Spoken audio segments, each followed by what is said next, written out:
What is up, guys? Welcome to the MMA Engine. These are my DFS Core Plays for UFC 275. We have Jiri Prochazka going against Teixeira. I'm going to be talking about my favorite 4 core plays for UFC 275. Here should be a very good card. Coming off of a very good week last week. Hopefully another good week this week, especially on a big card like this. Hoping to definitely make some money. So before we get started, guys, and get into it, you can leave a like on the video, subscribe here to the MMA Engine YouTube channel. Getting really close to that 1K sub mark. Would be cool to hit that in the very near future. But I say we get into it, and we'll start with Valentina Shevchenko at 9,600. She's currently minus 600 on the money line, and you're actually getting a discount here on Valentina Shevchenko. You take a look at some of her past fights, her past couple fights, she's over minus 1,000, I think, in the last 3 or so. She was minus 1,000 something against Jennifer Maia. She was minus 1,000 something against Jessica Ai. She was minus 1,000 something against Lauren Murphy.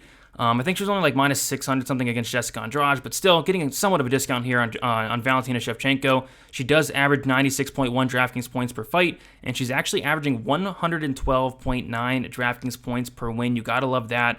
She has 5 rounds to work with here, and I think she's going to have the advantage everywhere this fight goes, on the feet, on the mat. Taila Santos taking a big step up in competition. Taila Santos going from Joanne Wood, Roxanne Modafferi, Jillian Robertson, Molly McCann, Mara Morella Barella, fighters like that, to taking a big step up against Shevchenko. I don't think she's going to pass this test. I think Valentina kind of runs through it here, 9,600. It's expensive, but there's really not a lot of plays in the 9K range. We only have 4 plays in the 9K range, and Valentina's easily my favorite one. I think Brendan Al at 9K is a good play as well, but I don't really like Sungwoo Choi. I think Manel Kape's okay, but I really like Valentina at this price tag. And the thing about this $9,600 price tag is there's so many live dogs that I can easily go up and get Valentina. I'm having no problem doing so. So I like Valentina here, 9,600 on a card where there's a lot of live dogs. You can make a case for pretty much every dog outside of a couple, I'd say. Valentina does seem like a safe pick for sure. My next core play is going to be Steve Garcia, 8,400. Kind of a sketchy one here, kind of a sketchy fight, but I think Steve Garcia does have takedown upside. There's only 2 fights available on his opponent, Maheshati, and he's getting taken down a million times in his first fight that I saw. He had no get-up game, no takedown defense. I think if Steve Garcia is smart, he's going to go for takedowns here. The fight doesn't go to decision. It's currently minus 200. I see money pouring in on that, actually. Steve Garcia finished his last opponent in Charlie Ontiveros. He has a 75% finish rate as a whole.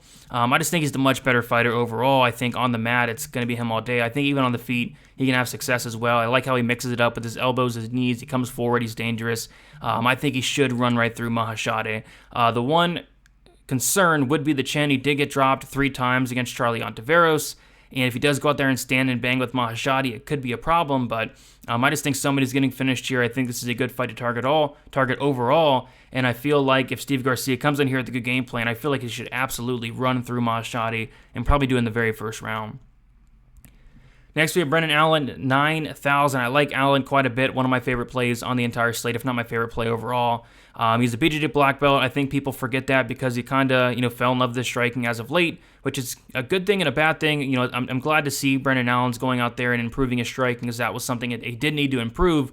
Going over to Sanford, his striking looks much, much better. But he should have the advantage everywhere here against Jacob Malkoun. Jacob Malkoun, he's going to go out there, and I don't really know what he's going to do. He's going to try to strike with Brendan Allen. If he does that, he's probably going to get knocked out on the feet. He's going to try to grapple Brendan Allen. If he does that, he's probably going to get submitted.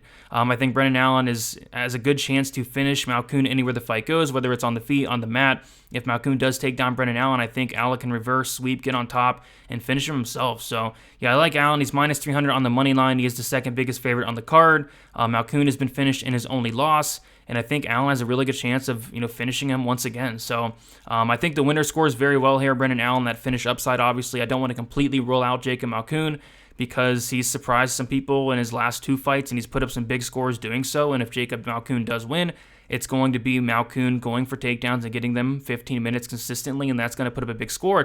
I find that hard to believe that he's going to go out there and control Brendan Allen for 15 minutes without getting caught in something. So I like Brendan Allen here quite a bit. 9,000, sign me up. And then Liang Na, 7,600.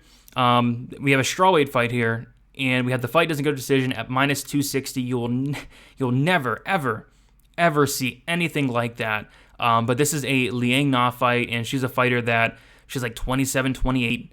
professional and amateur fights combined. She's been to decision once. I think she's been to the third round literally like one time. She's somebody that is the definition of kill or be killed. She has serious takedown upside here. She goes after it. Juarez has a 16% takedown defense. Juarez has also been subbed twice, back-to-back submission losses for Juarez. I think Liang Na has a very good chance to go in here, take down Juarez, and submit her shortly after. I think she can knock out Juarez as well. Liang Na is very dangerous early. It's just the gas tank is what concerns me for Liang Na. If you're playing Liang Na at 7,600, you're expecting that first round finish upside, that round one upside for Liang Na, because if this gets out of round one, she's going to lose. She has one round of gas, but that one round of gas could be enough to beat a Juarez who's 37 years old at strawweight. That's not great. She's been subbed twice or three times at this point. Her takedown defense is bad. Like, this is a very winnable matchup for Liang Na here at 7,600, so I like it. I think she has that finish upside. I will be taking some shots on Liang Na, but again, another fight where the winner is going to score very well here. So, quick recap. On a card that doesn't have a lot of things to be confident in, I'm very confident in Valentina. I don't mind the price tag on a slate like this. Steve Garcia, kind of a sketchy fight. I think the winner scores well. I think somebody gets finished, but Garcia should absolutely run through this guy. Same thing with Brendan Allen. Brendan Allen, dangerous anywhere the fight goes. I think he's very alive for a finish at any point in this fight. And then Liang Na is going after that first round upside, kind of like the Karina Silva last week. I wanted that first round upside, got that first round, and I think the same thing could happen here, and Liang Na's a dog. So I like it. Those are my core plays for UFC 275. If you guys enjoy the content, leave a like, subscribe, all the good stuff. We'll talk to you guys very soon, and best of luck for this card. See you.